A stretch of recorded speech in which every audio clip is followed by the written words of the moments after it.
Okay, this is an interesting one. A mountain climber ascends to the peak of the mountain. Let's draw the mountain here,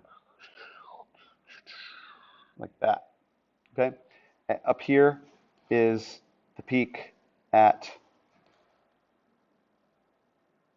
12,740 feet above sea level. Okay, the climber then descends, going down, down to meet the fellow climber right here. Right. Find the climber's elevation above sea level after meeting the other climber. Well, they're obviously less by 200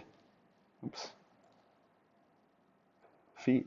They're less by 200 feet. So you got to say, I'm going to take that amount that they were at and then say minus 200 because we descended or decreased our elevation by 200 feet.